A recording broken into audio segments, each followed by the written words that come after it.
Pemirsa, dua pelajar SMK di Gunung Kidul, Yogyakarta terseret banjir saat nekat melintasi jembatan Sokoliman yang diterjang banjir. Detik-detik evakuasi berlangsung menegangkan karena tim relawan BPBD dan Basarnas mengevakuasi warga menggunakan alat seadanya. Seseorang bawa kendaraan boncengan roda 2. Inilah detik-detik saat evakuasi dua orang pelajar SMKN 2 Wonosari yang terseret arus banjir di Dusun Sokoliman, Desa Beji Harjo, Kecamatan Karangmojo, Gunung Kidul, Yogyakarta, Rabu pagi. Kejadian berawal ketika kedua pelajar itu hendak berangkat ke sekolah sekitar pukul 5:45 waktu Indonesia Barat. Curah hujan yang tinggi menyebabkan kawasan jembatan Sokoliman terendam banjir dengan arus yang cukup deras. Dua pelajar yang nekat menerobos banjir menggunakan sepeda motor akhirnya terseret banjir. Beruntung korban terseret ke pepohonan kayu putih yang membuat keduanya bisa berpegangan. Warga, relawan BPBD dan Basarnas bahu-membahu mengevakuasi kedua korban menggunakan tali yang diikat ke tubuh relawan hingga kedua korban bisa diselamatkan. Dia berangkat berboncengan menggunakan kendaraan melintas di kali ini, terus kondisi bocah pelajar tadi berangkat hanyut di kali ini. Untuk tadi sudah dievakuasi bersama warga masyarakat sekitar dengan menggunakan alat seadanya, juga dibantu teman-teman dari BPBD. Dua korban selamat tanpa mengalami luka dan sudah dipulangkan ke rumah masing-masing. Dari Gunung Kidul, Yogyakarta, Kismaya Wibowo, iNews melaporkan. Pemirsa, dua jenazah korban helikopter jatuh Bribda Hoirul Anam dan Bribtu Lasminto diserahkan ke pihak keluarga. Ya, Kapolri Jenderal Listio Sigit Prabowo memimpin upacara serah terima jenazah di Landasan Udara Pondok Cabe, Tangerang Selatan, Banten.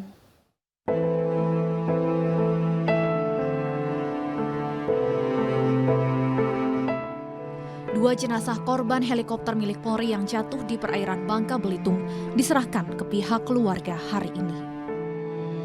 Kedua jenazah yakni kopilot atas nama Bribda Hoirul Anam dan mekanik Bribtu Lasminto tiba di Landasan Udara Pondok Cabe, Tangerang Selatan, Banten, Rabu pagi. Kapolri Jenderal Listio Sigit Prabowo memimpin upacara serah terima jenazah. Prajurit meninggal di tempat tugas adalah kehormatan penting. Nah, karena itu tentunya kami mendoakan untuk almarhum diterima tempat yang terbaik di sisinya, dan tentunya seluruh keluarga korban diberikan kekuatan dan ketabahan. Saya mohon doanya dari teman-teman media untuk satu anggota kita yang saat ini masih kita cari, mudah-mudahan segera bisa ditemukan karena memang kondisi di lokasi pencarian cuacanya masih sangat buruk. Selanjutnya, jenazah Bribtu Lasminto langsung dibawa ke rumahnya di Serang, Banten. Sementara jenazah Bribtu Hoirul Anam dibawa ke Magetan, Jawa Timur.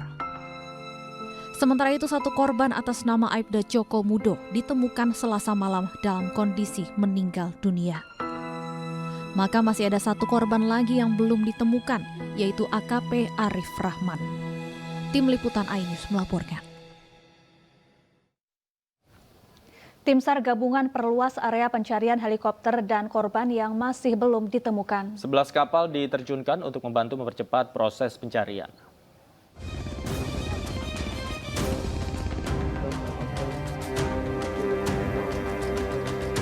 Tim SAR gabungan dari Basarnas, Kepolisian, TNI AL, dan BPBD memperluas area pencarian korban helikopter P1103. Hari ini pencarian difokuskan ke area Tenggara dari area lost kontak untuk mencari korban dan sisa-sisa badan helikopter. Untuk mempermudah pencarian, tim SAR menggunakan alat scan sonar dari TNI Angkatan Laut. Pencarian masih tetap sama, cuman ditambah dengan area wilayah Tenggara. Wilayah Tenggara dari perairan daerah Pulimau ke Tenggara lagi. Kita harapkan begitu. Untuk lebih jelasnya nanti kita lebih melihat daripada hasil penginderaan dari sonar yang dimiliki oleh TNI Angkatan Laut.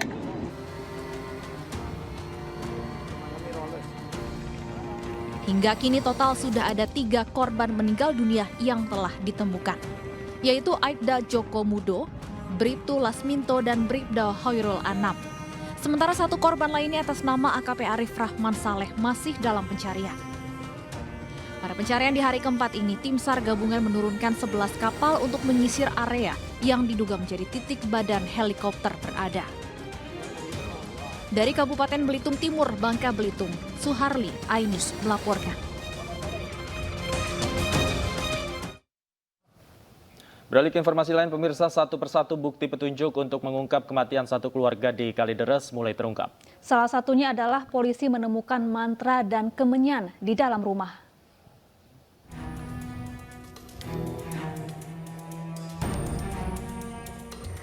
Bukti-bukti yang ditemukan penyidik di lokasi kejadian saat ini terus diselidiki untuk mencari penyebab dan motif kematian satu keluarga di Kalideres, Jakarta Barat. Selain kertas mantra dan kemenyan, penyidik juga menemukan buku-buku lintas agama. Mantra dan kemenyan diduga kuat berkaitan dengan aktivitas ritual yang dilakukan keluarga korban. Hasil penyelidikan psikologi forensik juga menyebut adanya aktivitas ritual yang rutin dilakukan para korban. Sementara itu, anak korban, Dian, yang juga ditemukan tewas di dalam rumah, berdasarkan hasil pemeriksaan menjadi orang terakhir yang meninggal dunia. Jenazah Dian berada di samping ibunya sambil memeluk guling. Sementara jenazah ibunya sudah menjadi mumi karena masih awet. Sejak kasus ini terkuak, polisi juga telah memeriksa 2 anak dari pasangan lansia yang tewas. Keluarga ini ternyata memiliki 2 anak yang tinggal di Bekasi, Jawa Barat. Selain 2 anak korban, polisi juga memeriksa petugas keamanan kompleks dan petugas PLN sebagai saksi. Tim Liputan iNews melaporkan. Ya, untuk membahas kasus ini sudah bersama kami kriminolog UI Adrianus Meliala. Selamat sore Pak Adrianus. Selamat sore Pak Adrianus. Selamat sore, ya. Ya baik, Pak Adrianus, polisi menemukan tulisan mantra dan juga kemenyan di dalam rumah korban yang tewas satu keluarga. Kalau menurut analisa Anda, apakah ini bisa dipastikan bahwa keluarga ini mengikuti sekte tertentu dan melakukan ritual aneh yang tidak lazim, Pak Adrianus? Soal ritual yang aneh tentu betul.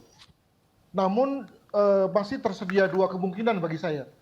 Jadi walaupun saya kemarin melansir teori tentang hari akhir, hari kiamat gitu ya, di mana kemudian orang mempersiapkan diri mengikuti kiamat tersebut dan dan bahkan mati ya dengan cara yang aneh gitu ya. Dan boleh kita bilang bahwa berbagai hal-hal yang bersifat mistik ditemukan di sekitar TKP itu adalah dalam rangka untuk mengantar mereka menuju kematian. Itu satu teori.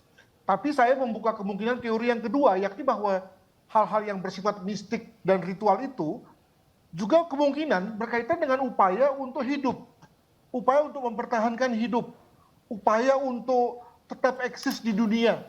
Jadi mirip dengan agama yang dipercaya oleh banyak orang di dunia, yakni bahwa dengan orang percaya pada Tuhan ya, dengan Tuhannya masing-masing, maka kita mengharapkan hidup di dunia.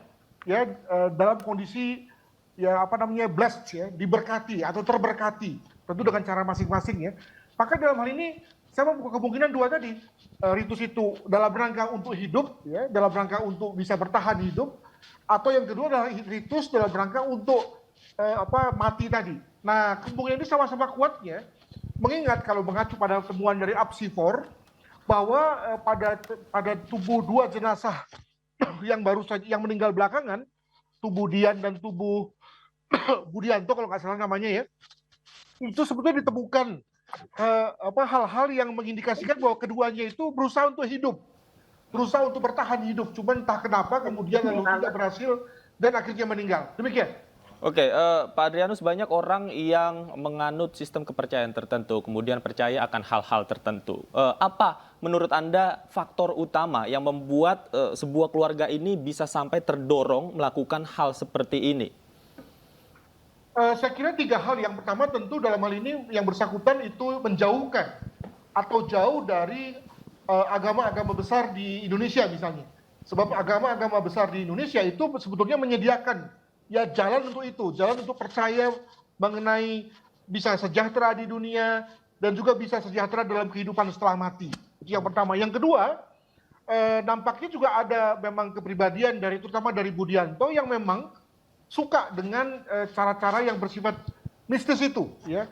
Jadi percaya dengan hal-hal yang bersifat mistis, yang dengan dunia gaib gitu ya. Itu nampaknya ada pada kepribadian yang bersangkutan. Dan yang ketiga nampaknya juga karena tadi bahwa di antara empat jenazah ini, 4 almarhum ini masing-masing memiliki kepribadian yang klop satu sama lain. Ada pribadi yang begitu seperti dominan, yakni pribadi Randy kalau nggak salah, ibunya yang pertama kali meninggal, yang kemudian lalu sudah jadi mumi. Ada pribadi yang begitu dependen seperti halnya pribadi Dian. Ada pribadi Rudianto yang dominan juga, dan juga kemudian pribadi Rudianto yang kemudian percaya pada hal-hal yang mistik tadi. Nah, 4 ini ngeklik nih, sehingga kemudian bisa bertahan sedemikian rupa bahkan sampai mati. Demikian.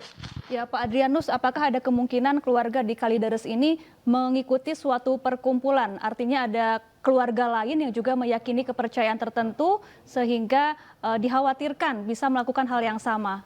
Apa yang harus dilakukan agar tidak ada korban serupa? Ya, sejauh ini sih kelihatannya indikasinya hanya ada pada Rudianto saja ya, yang merupakan ipar dan meninggalnya boleh dibilang paling akhir. Tapi apakah kemudian lalu yang bersangkutan juga lalu memaksakan, menginfluence yang lain juga untuk kemudian percaya, itu kita nggak tahu. Itu yang pertama. Yang kedua, betul sekali bahwa jangan-jangan ini bukan keyakinan individual saja, tapi ada kelompoknya di luar sana yang kemudian sebetulnya me-encourage, ya, mempengaruhi si Rudianto untuk kemudian mengembangkan keyakinan itu. Dan lebih lagi daripada itu, betul sekali Pak, bahwa jangan-jangan kemudian ada guru, ada guru yang kemudian lalu menganjurkan, tapi tetap pada 2 hal ya. Pertama, agar percaya pada hari kiamat, hari yang terakhir itu, atau sebetulnya mempergunakan kepercayaan ini untuk bertahan hidup. Nah, mana yang benar arahnya saya belum tahu. Demikian. Oke, Pak Adrianus, kita tahu kasus ini kan sudah lumayan panjang begitu berjalan penyelidikannya. Kemudian tadi Anda katakan bahwa tidak menutup kemungkinan bahwa ada perkumpulan dan gurunya dalam tanda kutip. Nah, apakah menemukan perkumpulan ini kemudian mengurai siapa-siapa saja yang terlibat di dalamnya bisa menguraikan benang kusut dari kasus ini, Pak Adrianus, menurut Anda? Saya kira dengan pemberitaan seperti ini itu pada dasarnya berupa informasi ya, yang kemudian lalu akan mengundang anggota masyarakat untuk juga speak up ya, bertanya, berkomunikasi tentang jangan-jangan di sekitar mereka ada muncul seperti itu, atau jangan-jangan mereka pernah jadi semacam korban yang tersesat dan kemudian diajak oleh kelompok-kelompok seperti ini, siapa tahu ya. Makanya kemudian lalu pemberitaan seperti ini penting ya, untuk membuat lalu kemudian ada informasi yang lalu masuk kepada polisi, dan kemudian dari situ polisi bisa mengembangkannya menjadi satu tindakan. Jadi saya kira terima kasih kepada iNews dan atas usahanya untuk memberitakan hal ini. Begitu. Ya. Kemudian bagaimana ciri seseorang atau suatu kelompok yang meyakini suatu kepercayaan yang tidak lazim, dan apa yang harus dilakukan agar tidak ada lagi ritual-ritual serupa yang kemudian menelan korban jiwa? Ya, agak repot ya, karena biasanya kelompok seperti ini mengambil jarak ya, atau gampangnya disebut sebagai eksklusif dari pergaulan, dari komunikasi dengan dunia luar. Nah, masalahnya kan kadang-kadang kita juga menganggap bahwa yang eksklusif itu memang merupakan kebiasaan yang bersangkutan karena sudah lama misalnya kan. Wah, memang orangnya begitu, nggak pernah mau menyapa orang gitu ya. Nah, hal mana itu bisa saja karena memang kepribadiannya, atau bisa juga karena ajarannya. Nah, ini kan jadi soal nih. Nah, untuk itu maka menurut saya memang dalam hal ini RT RW perlu sensitif ya, proaktif ya, ketika kemudian ada anggota di RT masing-masing yang kemudian tidak membangun komunikasi dengan minimal dengan tetangga sebelah gitu. Kita pantau terus bagaimana perkembangan kasus ini, semoga bisa diusut dengan tuntas. Terima kasih Pak Adrianus Meliala sudah meluangkan waktu untuk kami di iNews Sore. Selamat sore. Pemuda meracuni keluarganya hingga meninggal dunia dikarenakan sakit hati diminta bekerja. Sudah 2 kali meracuni keluarganya, namun yang pertama gagal. Usai jeda kami segera kembali, tetaplah di iNews Sore.